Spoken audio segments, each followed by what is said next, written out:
The world is weird and full of mysteries and questions that we can never really find a good answer to. Like, what's beyond our solar system into distant galaxies, or what the crust on your eyes when you wake up in the morning. What is that crap made of? How does that get there? And why? Why is it so thick? My point being is that the world is full of mystery.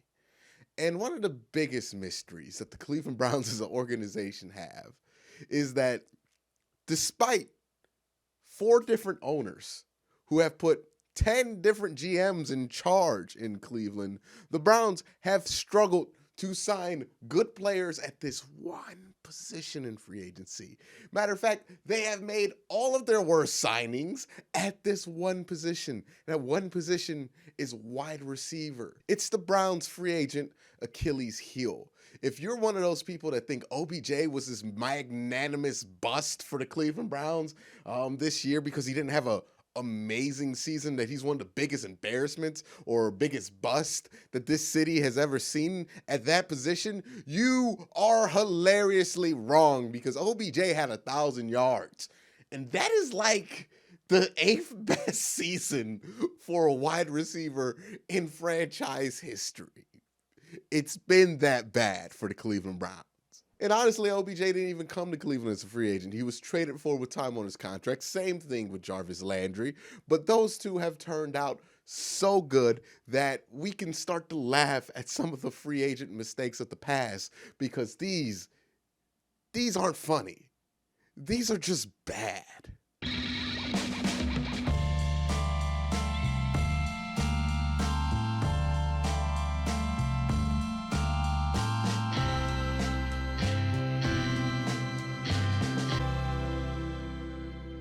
The number 3 biggest free agent bust for the Cleveland Browns of all time is Andre Rison. He signed a 5-year, $17 million deal with $5 million guaranteed in like 1995. Now, that doesn't seem like a lot of money in today's standards, but in 1995, that was actually record-setting money. Now, it's bad when the dude who bankrupted the team, essentially, barely makes it to third on the list.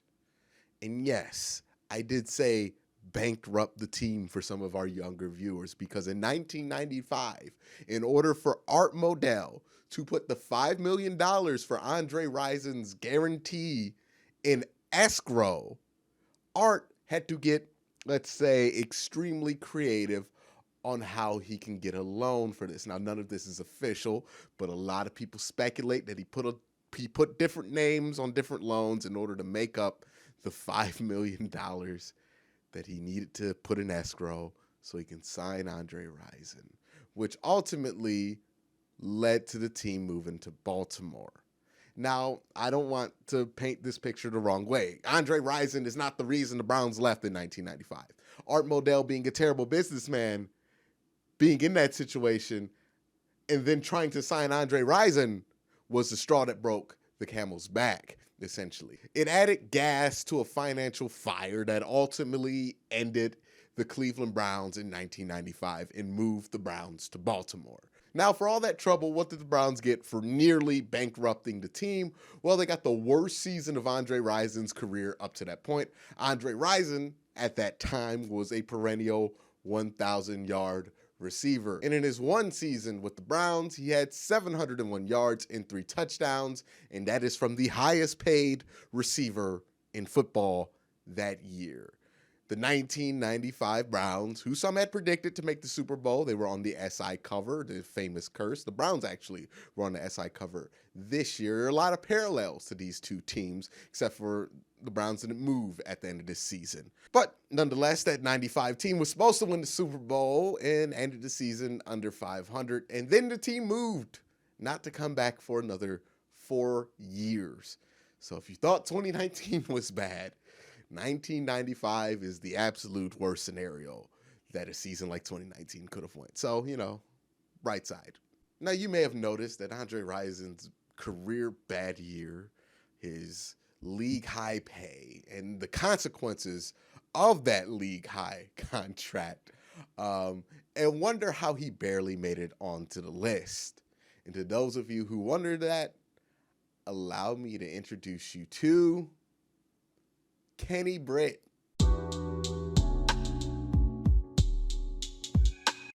Andre Rison had a bad season with the Browns, but at least he had a season. The people below him on this list did not achieve that in any statistical way, in a game count standpoint. They did not have actual seasons, but were paid tremendous money to just be god-awful. And Kenny Britt is one of the most prime examples of that. Brought in 2017 to be a veteran leader and to replace Terrell Pryor, who was a fan favorite, and did come off of his only 1,000-yard receiving season. Britt was paid good money to bring in a level of production similar to Terrell Pryor, but more importantly, he was supposed to bring a veteran presence, which is laughable when you realize that it only took the team till the bye week to realize that Kenny Britt was a huge locker room cancer and then cut him before the season was over. Not because he stunk, because he did stink, he was awful, but because he was just a locker room malcontent, poisoning the minds of the young players on the roster for the Cleveland Browns, cut almost immediately as John Dorsey took the GM job. It didn't even touch how awful his play on the field was, racking up only 233 yards and 2 touchdowns with 18 receptions, which is a decent 2-game span or maybe 1 game, but he did that in 9 games. So if you do the math on Kenny Britt and his guarantees, that means that Kenny Britt was paid $580,000 per reception. And that's a bad signing. That's an all-time bad signing. Kenny Britt is a huge cautionary tale and result of when analytics just gets it wrong. As when Sachi Brown gave Britt this deal, he felt like he was signing the same exact player as Terrell Pryor. And let me make it clear, Terrell Pryor wasn't Josh Gordon in his prime, but he was certainly better than Kenny Britt. And it's not like Terrell Pryor's a locker room angel either. Kenny Britt's just that bad on just all elements of it. But since Sachi Brown was so strict on just sticking to the paper and how things looked analytically without really considering the football and human elements of this whole thing, he thought he was getting the same exact player as Terrell Pryor, just more mature because he had more years in the league. And on paper, sure, that was a strong case. I even bought into it at the time, but the human element of Kenny Britt was certainly much too strong to be ignored, which made this signing not just an embarrassment, but an embodiment of the failed general managing of Sachi Brown that John Dorsey immediately washed his hands of and took a victory lap over. So with Andrew Berry coming in and a kind of rebirth of that whole ideal thinking, let's all remember Kenny Britt so we don't sign another Kenny Britt again. All right, we're going to do some honorable mentions before we get to the worst one. Dante Stallworth, 7 years, $35 million, $10 million guaranteed. Why is he on the honorable mention list? Because he killed a man. Why is he not on the list because he killed a man? Well, because his off-the-court case suspension actually made it so the Browns really didn't pay him that much money. Because he missed a ton of games. He was suspended for a while. The Browns really didn't pay a financial penalty, or at least the financial penalty they thought they were going to have to pay because of his court case. But yeah, Dante Stallworth killed a man. Now, it wasn't like murder. It was manslaughter, and he was drunk driving and when he killed a man. But, he killed a man. The next guy on this list, and I feel bad putting him on there because he's a hometown guy, is LaCharles Bentley. His circumstances were absolutely out of his control. At the time, one of the best centers in NFL, Bentley gleefully signed with his hometown Browns. He was so excited to come back to the state of Ohio and play for the team that he grew up cheering for. And of course, on the first snap of minicamp, he suffered a knee injury that turned into a career-ending one, partly due to the staph infection he contracted because the Cleveland Browns just had a terrible job at containing the staph. They weren't, whatever the medical staff was doing was wrong because a lot of Browns actually got staph infection at that time. And unfortunately for LaCharles Bentley, the staph infection on top of the knee injury ended his career completely. He was never able to recover from that. And even more unfortunate, kind of a nice little footnote in this story, Joe Jurevicius, another Cleveland guy who grew up a Browns fan, who signed to play for his hometown team, also contracted the staph infection. And LaCharles Bentley and Joe Jurevicius were a part of a group of players who had to sue their hometown favorite team because they gave them staph infection and largely ended their careers. Not a bright moment in the Cleveland Browns. This is more of a dark thing for the Browns than it is for LaCharles Bentley, but it's something that should be noted because LaCharles Bentley at the time was a major signing. Now we get to the number one guy. Who is the worst free agent signing of all time? It's Dwayne Bowe. Who else could it be but Dwayne Money Bowe? And that is a apropos nickname for you, Mr. Money Bowe, because Money Bowe got his money with minimal work in Cleveland. He had a 2-year, $12.5 million contract with $9 million guaranteed. Now, to understand why this signing was just so dumb and the ideology that went to it was just even dumber, you need to remember who Ray Farmer is. Now, if you don't remember Ray Farmer, I'm kind of jealous of you. But Ray Farmer was the Cleveland Browns general manager from 2014 to 2015. And sometimes he does get a bad rep for being the guy that just happened to hand the card in that says Johnny Manziel, that said Johnny Manziel. I'm going to give him a break on that one because he actually wanted to draft Teddy Bridgewater, but nobody listened to him. And, you know, that's just a true story. But what I am never going to be willing to cut him slack with or even understand his stupid philosophy was with wide receivers specifically. This dude had the dumbest ideology and philosophy about wide receivers that allowed something as dumb as Dwayne Bowe and $9 million guaranteed to happen. Now, Quincy, you're being really critical, but you're not explaining. What was it about Ray Farmer's ideology that was dumb? Okay, let me tell you. Ray Farmer did not believe in spending top 3-round draft picks on wide receivers. He preferred not to draft wide receivers completely. He felt like you can get great wide receivers from the undrafted free agent pool and that you should never really have to draft the wide receiver. So even when he did draft the wide receiver, it was most certainly a compromise. But Ray Farmer did not believe fundamentally in drafting wide receivers. And I'm not guessing this, by the way. This is not something I'm just putting together. This is something that he boldly proclaimed at many draft press conferences with a smirk smile on his face, talking about how he don't need to draft wide receivers at all in order to build a successful conversation. He didn't think wide receivers were valuable. He didn't think they were worth a draft pick. Now, we can have a conversation about how much capital an NFL team should spend on just a wide receiver when they're so reliant on so many other parts of the game to get them the ball in the first place. That's understandable. That's an argument that can be had. If your stance is, I don't think wide receivers are worth top 10 picks, I would think you're wrong, but, you know, I'd respect the philosophy. But see, here's the thing that got me about Ray Farmer's philosophy, because none of it made sense. Nothing about his philosophy fit like a puzzle.